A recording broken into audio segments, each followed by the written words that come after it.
Hi, నేను doctor Akshay ధండా, consultant orthopaedic మరియు joint replacement సర్జన్ని. మీరు 30 లేదా 40 ఏళ్ల వయస్సులో ఉన్న పురుషుడైతే మీ మోకాలి సమస్యలు ఇబ్బంది పెడుతున్నాయా? మీరు దీన్ని తట్టుకుని ముందుకు సాగాలా? లేక ఏదైనా చెయ్యాలా అనే సందేహంలో ఉన్నారా? అయితే మోకాలి నొప్పి మరియు మోకాలి రీప్లేస్మెంట్ గురించి పురుషులు అడిగే ప్రతి ప్రశ్నకు ఈ రోజు నేను సమాధానం ఇవ్వబోతున్నాను. ముందుకు పోదాం. ఢిల్లీకి చెందిన అర్జున్ కపూర్ రెడిట్లో అడుగుతున్నారు, డాక్టర్ గారు, నా వయసు 37, నేను వారానికి 3 రోజులు వర్కౌట్ చేస్తాను. నా ఎక్స్రేలో తీవ్రమైన ఆర్థరైటిస్ ఉందని చెప్పారు. అంటే నాకు ఇప్పుడే మోకాలి రీప్లేస్మెంట్ సర్జరీ చేయించుకోవాలా? అవసరమనేలా కాదు. భారతీయ పురుషులు జిమ్, నొప్పి, మందుల చక్రంలో చిక్కుకుంటారు. ఎక్స్రేలో కార్టిలేజ్ నష్టం కనిపించినా సర్జరీ అవసరం అనేది మీ రోజువారీ పనితీరుపైనే ఆధారపడి ఉంటుంది. ఆర్థరైటిస్ను ఒక ఇంజన్లో పాడైన బేరింగ్లా ఊహించండి. ఇది కేవలం రఫ్గా ఉండడమే కాదు, ఇది జాయింట్లో శక్తులు ఎలా కదులుతాయో మారుస్తూ ఉంటుంది. కానీ మీరు ఇంజన్లో శబ్దం విన్న వెంటనే దాన్ని మార్చేరు కదా. మరమ్మతుల తర్వాత కూడా సమస్య తగ్గకపోతేనే మార్పిడి అవసరం. ప్రతిరోజు నొప్పి, విశ్రాంతిలోనూ బాధ, నడక లేదా మెట్లు ఎక్కడం కష్టమైతే మోకాలి మార్పిడి చేస్తారు. వ్యాయామం, బరువు తగ్గడం, మందులు, ఇంజెక్షన్ల వంటివి ప్రయత్నించినా ఫలితం లేకపోయినా, వైకల్యం పెరుగుతున్నా దీనిని పరిగణిస్తారు. చాలామంది పురుషులు నొప్పిని తట్టుకుని తమ గర్వాన్ని చూపిస్తూ లెగ్ ప్రెస్, స్క్వాట్స్ లాంటి వ్యాయామాలు కొనసాగిస్తారు. అది వాస్తవానికి లక్షణాలను వేగంగా పెంచవచ్చు. ఎందుకంటే బలహీనమైన హిప్స్ మరియు క్వాడ్స్ తప్పు ఫారంతో కలిపితే మోకాలి సంధి మీద లోడును పెంచుతుంది. మీ మోకాలి మార్పిడి తీవ్రమైన ఎక్స్రే కోసం కాదు, జీవితాన్ని పరిమితం చేసే నొప్పి మరియు వైకల్యం కోసం చేస్తారు. బెంగళూరుకు చెందిన రోహిత్ నాయర్ ఇది రెడిట్లో పోస్ట్ చేశారు. ఈ పదం చాలా మందిని గందరగోళానికి గురిచేస్తుంది. ఎండ్ స్టేజ్ ఆర్థరైటిస్ అంటే నిజంగా ఏమిటి? అది నిజంగా ఎముకను రుద్దుకోవడమేనా? కొన్నిసార్లు అవును, కానీ ఎప్పుడూ కాదు. ఎండ్ స్టేజ్ అంటే మోకాలి సున్నితమైన కార్టిలేజ్ పొర పోయింది మరియు సంధి యాంత్రికంగా మరియు జీవవైజ్ఞానికంగా అస్థిరంగా మారుతుంది. ఇక్కడ దీని లోతైన దృశ్యం ఉంది. కార్టిలేజ్ నష్టం కుషన్ను తగ్గిస్తుంది. దాని కిందున్న ఎముకలో ఒత్తిడి మార్పులు వస్తాయి. ఇది మరింత నొప్పిగా మారుతుంది. సంధి లైనింగ్ అంటే సైనోవియం, అది రేకెత్తి వాపు వస్తుంది. మోకాలు సర్దుబాటు మారడం ప్రారంభిస్తుంది. అంటే బోలేగ్ లేదా నాక్ని లోడును ఒకవైపు కేంద్రీకరించడం జరుగుతుంది. భారతీయ పురుషుల్లో ఎండ్ స్టేజ్ త్వరగా రావచ్చు. పాత క్రీడా గాయాలు, ఉదాహరణకు ఏసీఎల్, మెనిస్కస్ లాంటి వాటిని పట్టించుకోకపోవడం, ఎక్కువసేపు నిలబడే పనులు, గోదాములో పని, పోలీస్ లేదా డిఫెన్స్ డ్రిల్స్, డెలివరీ ఉద్యోగాలు, అలాగే మధ్య భాగంలో అధిక కొవ్వు మరియు మెటబాలిక్ సమస్యలు, ఇవన్నీ ఫిట్గా కనిపించే పురుషుల్లో కూడా ఎక్కువగా ఉంటాయి. ఆర్థరైటిస్ నొప్పి అనేది కేవలం ఎముకను రుద్దుకోవటమే కాదు, అది లోడు, వాపు, సర్దుబాటు మరియు కండరాల బలహీనత, ఇవన్నీ కలిసే ప్రభావం చూపుతాయి. ముంబైకి చెందిన విక్రమ్ శెట్టి ఈ ప్రశ్నను రెడిట్లో వేశారు. ఇది చాలా సార్లు వస్తుంటుంది, ముఖ్యంగా యాక్టివ్గా ఉండే పురుషుల్లో. నేను 42 సంవత్సరాల వయసులోని వ్యక్తిని, వీకెండ్లలో క్రికెట్, ఫుట్బాల్ ఆడతాను. ఎందుకు యువకులు మోకాలి మార్పిడి శస్త్రచికిత్సలు చేయించుకుంటున్నారు? ఇది 60 సంవత్సరాల తర్వాత చేసే ఆపరేషన్ కాదా? చూడండి, 50 సంవత్సరాల లోపు తీవ్రమైన నష్టం వచ్చిన పురుషుల్లో చాలా మందికి ఒక కథ ఉంటుంది. సాధారణంగా గాయం ప్లస్ సమయం. పురుషుల్లో ఏసీఎల్, మెనిస్కస్ లేదా కార్టిలేజ్ గాయాల వల్ల పోస్ట్ ట్రామాటిక్ ఆర్థరైటిస్ వస్తుంది. దీనివల్ల 5 నుండి 15 ఏళ్లలో జాయింట్ అరిగిపోతుంది. మోకాళ్ళు బయటకు వంగి ఉండటం వల్ల లోపలి భాగంపై బరువు పడుతుంది. మెటబాలిక్ లోడ్ మరియు ఇన్సులిన్ రెసిస్టెన్స్ వల్ల వచ్చే ఇన్ఫ్లమేషన్ జాయింట్లను దెబ్బతీసి అవి కోలుకోకుండా చేస్తాయి. మరియు ఇన్ఫ్లమేటరీ ఆర్థరైటిస్, ఇది తక్కువగా కనిపించేది కానీ చాలా ముఖ్యమైనది. ఇమ్యూన్ వ్యవస్థ కారణంగా వచ్చే వాపు, ఇది జాయింట్లను ముందే దెబ్బతీస్తుంది. ముఖ్యమైన విషయం, మీరు 50 సంవత్సరాల లోపలుంటే మొత్తం మోకాలి మార్పిడి మొదటి పరిష్కారమా లేదా జాయింట్ను కాపాడే మరో ఎంపిక ఉందా అని అడగాలి. ఎంచుకున్న పురుషుల్లో రియలైన్మెంట్ ఆస్టియోటమీ, లక్షిత పునరావాసం, బ్రేసింగ్, బరువు తగ్గింపు లేదా ఇంజెక్షన్లు వంటి వాటి ద్వారా మొత్తం మోకాలి మార్పిడి అవసరాన్ని ఆలస్యం చేయవచ్చు. పురుషుల్లో తొందరగా తీవ్రమైన మోకాళ్ల సమస్యలు ఎక్కువగా గాయాల వల్ల వస్తాయి. మీ అసలు కారణం ఏమిటో ఆధారపడి ఉత్తమ పరిష్కారం మారుతుంది. చెన్నైకి చెందిన సురేష్ అయ్యర్ రెడిట్లో ఇలా అడిగారు, ఇలాంటి గందరగోళం చాలా సాధారణం.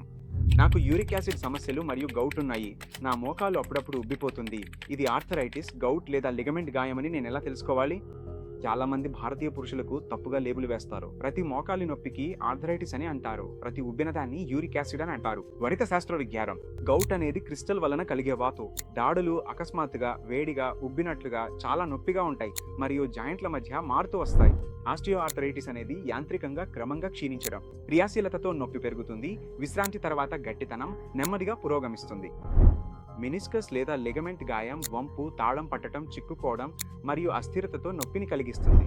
ఒక మంచి డాక్టర్ చరిత్ర నమూనా పరీక్షలు వంటి effusion, joint line tenderness, stability టెస్ట్లు, ఆస్టియో ఆర్థరైటిస్ కోసం వెయిట్ బేరింగ్ ఎక్స్రేలు, ఉబ్బిన సందర్భాల్లో అల్ట్రాసౌండ్ లేదా ఆస్పిరేషన్ ద్వారా క్రిస్టల్స్ లేదా ఇన్ఫెక్షన్ ఉందా అని చూస్తారు. అవసరమైతే ఎంఆర్ఐ కూడా చేయిస్తారు. మీ మోకాలి చికిత్సను అందంగా చేయించుకోవద్దు. నిర్ధారణ మారితే చికిత్స పూర్తిగా మారిపోతుంది. పుణే నుండి నిఖిల్ మెహతా యూట్యూబ్లో వ్యాఖ్యానించారు, స్టెరాయిడ్ ఇంజెక్షన్లు ఈ విషయంలో బహుశా అత్యంత తప్పుగా అర్థం చేసుకున్నవి. స్టెరాయిడ్ ఇంజెక్షన్లు మోకాలి శస్త్రచికిత్సను తప్పిస్తాయా? పునరావాసానికి సమయం లేక చాలామందికి ఇవి త్వరిత మార్గంగా మారుతున్నాయి. కానీ ఇవి కార్టిలేజ్ పెంచే మాయా మందులు కావు. స్టెరాయిడ్ ఇంజెక్షన్ వాపును తగ్గిస్తుంది. ఇది వ్యాయామం మరియు ఫిజియో చేయడానికి తాత్కాలికంగా ఉపయోగించుకోవటం ఉత్తమం. జెల్ లేదా హయాలిరోనిక్ యాసిడ్ కొన్ని సందర్భాల్లో మోకాలి స్నేహాన్ని మెరుగుపరుస్తుంది, కానీ ఫలితాలు మిశ్రమంగా ఉంటాయి. ప్లేట్లెట్ రిచ్ ప్లాస్మా లేదా పిఆర్పి కొన్ని ప్రారంభ దశల నుండి మధ్యంతర దశల వరకు ఆశాజనకంగా ఉంది, కానీ తయారీ విధానం స్థిరంగా లేకపోవడం వల్ల ఫలితాలు మారిపోతుంటాయి.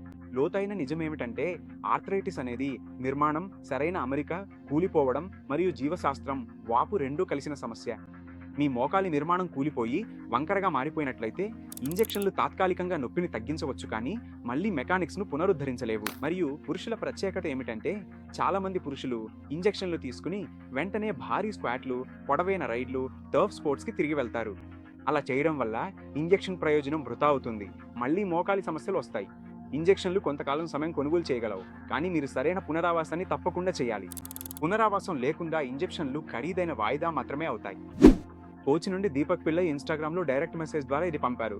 ప్రతిసారి రోబోటిక్ సర్జరీ గురించి మాట్లాడినప్పుడు ఈ ప్రశ్న వస్తూనే ఉంటుంది. రోబోటిక్ మోకాలి మార్పిడి అంటే ఏమిటి? నేను అదనంగా డబ్బు చెల్లించాలా? దీంతో నా మోకాలు ఎక్కువ కాలం నిలబడుతుందా? రోబోటిక్స్ ద్వారా ఖచ్చితత్వం మెరుగవుతుంది. ఎముకలను కట్ చేయడంలో, అమరికలో స్థిరత పెరుగుతుంది. అమరికలో సమస్యలు తక్కువగా ఉంటాయి. ఇది నిజమైన ప్రయోజనం, కానీ దీర్ఘకాలిక సౌకర్యం కేవలం ఖచ్చితత్వంపైనే ఆధారపడదు. అది లిగమెంట్ బ్యాలెన్స్, ఇన్ఫెక్షన్ నివారణ మరియు నొప్పి నియంత్రణపై ఆధారపడి ఉంటుంది. ఇవి తొందరగా కదలిక, పునరావాస నాణ్యత, మీ బరువు, బలం, కార్యకలాపాల విధానం మరియు మీ అంచనాలపై ప్రభావం చూపుతాయి. పురుషులు దీన్ని ఎక్కువగా మంచి కార్ వేరియంట్ కొనుగోలు చేసినట్టు చూస్తారు. టాప్ మోడల్ అంటే ఉత్తమ ఫలితమని భావిస్తారు. శస్త్రచికిత్స అలాంటిది కాదు. ఇక్కడ ఇంజిన్ అంటే మీ కండరాలు, మీ మెటబాలిజం, అలాగే మీరు పునరావాసాన్ని ఎంతగా పాటిస్తారో కూడా. కాబట్టి మీ శస్త్రచికిత్స నిపుణుడిని అడగాల్సిన తెలివైన ప్రశ్న, మీరు నెలకు ఎంతమంది మొత్తం మోకాలి మార్పిడి శస్త్రచికిత్సలు చేస్తారు? పునరావాస ప్రణాళిక ఏమిటి? దాన్ని ఎవరు పర్యవేక్షిస్తారు? డయాబెటిస్ ఉన్న వారిలో లేదా పొగ త్రాగే వారిలో ఇన్ఫెక్షన్ ప్రమాదాన్ని మీరు ఎలా తగ్గిస్తారు? మరియు నేను అదనంగా చెల్లిస్తున్న ఖర్చు నిజంగా ఏది కోసం? రోబోటిక్స్ ఖచ్చితత్వాన్ని మెరుగుపరచగలదు, కానీ ఇది జీవనశైలి, పునరావాసం మరియు ప్రమాద కారకాలను మించదు. ఢిల్లీకి చెందిన రాహుల్ శర్మ యూట్యూబ్లో కామెంట్ చేశారు, ఈ భయం చాలా మంది పురుషులు శస్త్రచికిత్సను కూడా పరిగణించకుండా ఆపేస్తోంది. మొత్తం మోకాలి మార్పిడి అంటే మీరు నిజంగా ఏం మార్చుతారు? నా మోకాలి భాగాన్ని పూర్తిగా తీసేస్తారా? నేను మళ్ళీ జిమ్కు వెళ్ళలేను అనే భయం ఉంది. మీ మోకాలి భాగాన్ని పూర్తిగా తీసేయడం కాదు, దెబ్బతిన్న సంధి ఉపరితలాలను మళ్ళీ మెరుగుపరచడం మాత్రమే. సాధారణ శరీర నిర్మాణం. ఫీమర్ అంటే మీ తొడ ఎముక చివర భాగానికి మెటల్ క్యాప్ పెడతారు. టిబియా అంటే మీ కాలుకి ఎముకకు మెటల్ బేస్ పెడతారు. వాటిద్దరి మధ్యలో బలమైన మెడికల్ ప్లాస్టిక్ లైనర్ ఉంటుంది. అదే కొత్త స్మూత్ గ్లైడింగ్ ఉపరితలం. కొన్నిసార్లు మోకాడి కప్పులు కూడా మళ్ళీ మెరుగుపరుస్తారు. మీరు మళ్ళీ జిమ్కి ఎందుకు వెళ్ళగలుగుతారో? సంధి స్థిరంగా, స్మూత్గా మారుతుంది. తర్వాత మీ కండరాలు మళ్ళీ నియంత్రణ, షాక్ అబ్జర్వ్ చేసే పనిని చేపడతాయి. కానీ మొత్తం మోకాలి మార్పిడి తర్వాత జిమ్ అంటే మళ్ళీ ఈగో లిఫ్టింగ్ చేయడం కాదు. ఇది తెలివిగా ట్రైనింగ్ చేయడం. సైక్లింగ్, నియంత్రిత స్ట్రెంగ్త్ వర్కౌట్, ఫామ్ సరిదిద్దడం, ప్రోగ్రెసివ్ లోడింగ్, ఇవే ఆలోచించండి. గరిష్ట స్క్వాట్స్ లేదా జంపింగ్ కాదు. టోటల్ నీ రీప్లేస్మెంట్ అనేది ఒక ఖచ్చితమైన ఉపరితల మార్పిడి ప్రక్రియ. మీ జిమ్ భవిష్యత్తు మీరు ఎలా ట్రైన్ అవుతారన్న దానిపై ఆధారపడి ఉంటుంది, మీకు ఏ ఇంప్లాంట్ ఉందన్న దానిపై కాదు. హైదరాబాద్కి చెందిన ఆకాష్ వర్మ రెడ్డిట్లో అడుగుతున్నారు, ఇది బహుశా పురుషులు నన్ను అడిగే అత్యంత ప్రాక్టికల్ ప్రశ్న. నేను వర్కింగ్ అయి ఎక్కువ సెలవులు తీసుకోలేను. వాస్తవిక టైం లైన్ ఏంటి? నడక, డ్రైవింగ్, ఆఫీస్కి తిరిగి వెళ్ళడం. ఇది పురుషుల ప్రధాన ఆందోళన. నేనే సంపాదించే వ్యక్తిని, నేను కనిపించకుండా పోవలయా? సాధారణ టైం లైన్ ఇది ఆరోగ్యం, రీహాబ్పై ఆధారపడి మారుతుంది. డే 0 నుంచి 1 వరకు చాలా సందర్భాల్లో సపోర్ట్తో నిలబడటం నడక. 2వ వారం ఇంట్లో చిన్న దూరాలు నడవడం, ప్రాథమిక స్వతంత్రత సహజంగా మెరుగవుతుంది. 4 నుంచి 6 వారాల మధ్య ప్రయాణం సులభంగా ఉంటే, నొప్పి, వాపు నియంత్రణలో ఉంటే చాలా మంది డెస్క్ వర్క్కి తిరిగి వెళ్ళగలరు. డ్రైవింగ్ చేయడం ఏ వైపు మోకాలి మీద ఆధారపడి, మోకాలి నియంత్రణ ఎంత బాగుందోనే దానిపై ఆధారపడి ఉంటుంది. చాలా మందికి కొన్ని వారాల అవసరం, అలాగే సర్జన్ అనుమతి కూడా అవసరం. ఇంకా లోతైన శాస్త్రం. రికవరీ అనేది కేవలం గాయం మానిపోవడం మాత్రమే కాదు, అది న్యూరోమస్క్యులర్ రీలెర్నింగ్ కూడా. మీ మెదడు మళ్ళీ మోకాలి మీద నమ్మకం పెంచుకోవాలి, మజిల్స్ మళ్ళీ బలాన్ని పొందాలి, వాపు తగ్గిపోవాలి. ఇద్దరు విషయాలు పురుషులను ప్రత్యేకంగా ఆలస్యం చేస్తాయి. అసహనం ఎక్కువగా చేయడం వలన వాపు, నొప్పి వస్తాయి. దాంతో వెనక్కి పడిపోతారు. అలాగే నాకు బాగుంది అనే ధోరణి. ఫిజియోథెరపీ మానేస్తే కఠినత వస్తుంది. మీరు త్వరగా పని తిరిగి ప్రారంభించాలనుకుంటే నొప్పి నియంత్రణ, రోజు ఫిజియో, సరైన హోమ్ సెటప్లో పెట్టుబడి పెట్టండి. చెన్నైకి చెందిన కార్తిక్ మేనన్ యూట్యూబ్లో ఇది వదిలారు. ఇది చాలా ముఖ్యమైనది. అందరూ సర్జరీ తర్వాత మొదటి 2 వారాలు ఎంత నొప్పిగా ఉంటాయి, నిజంగా నాకు భయపడాల్సినవి ఏమిటి, ప్రమాద సంకేతాలు ఏవి? ప్రారంభంలో నొప్పి ఉండటం సహజం, కానీ మీరు నడవగలిగేలా, రోజు వ్యాయామాలు చేయగలిగేలా నొప్పిని నియంత్రించాలి. వాపు కొన్ని వారాలు కొనసాగవచ్చు. ఏమి సాధారణం? వాపు, వేడి, నీలిమ, నిద్రలో అంతరాయం మరియు క్రమంగా మెరుగుదల. ప్రమాద సంకేతాలు, వీటిని నిర్లక్ష్యం చేయకండి. జ్వరం మరియు వణుకులు, గాయం నుండి మడులు లేదా వేగంగా వ్యాపించే ఎర్రదనం, కాల్లో నొప్పి లేదా వాపు, అకస్మాత్తుగా ఊపిరి తీసుకోవడంలో ఇబ్బంది లేదా ఛాతిలో నొప్పి. లోతైన శాస్త్రం.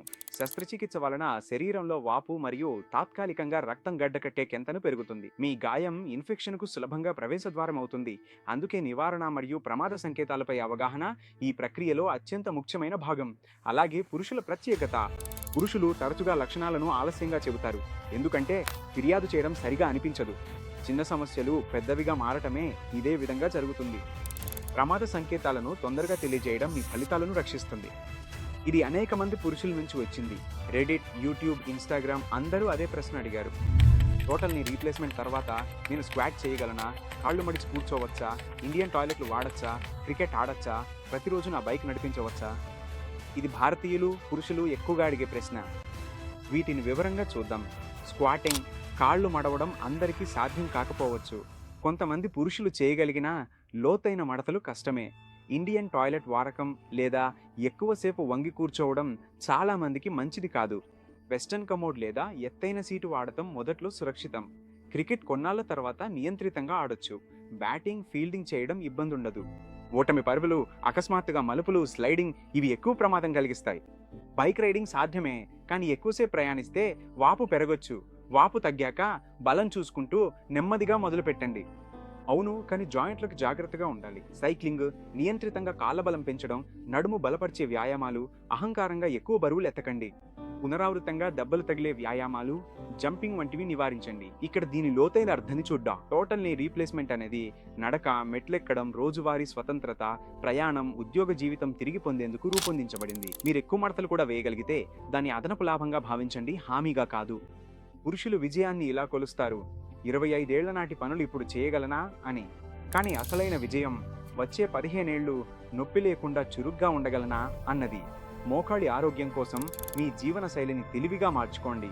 కాబట్టి మీరు 20 నుంచి 40 ఏళ్ల మధ్య వయసులో ఉన్న పురుషుడైతే మీ మోకాలి సమస్య ఎక్కువగా గాయం, సరైన అమరిక మరియు లోడ్ వల్లే వస్తుంది. చిన్న మార్గాలు వెంబడించకండి, బలం పెంచుకోండి, మెకానిక్స్ సరిచూడండి, బరువు నియంత్రించండి, షుగర్ నియంత్రించండి, పొగ తాగడం మానేయండి. మీకు శస్త్రచికిత్స అవసరమైతే కూడా ఇదే చర్యలు మీ ఫలితం ఎంత మంచిదిగా ఉంటుందో నిర్ణయిస్తాయి.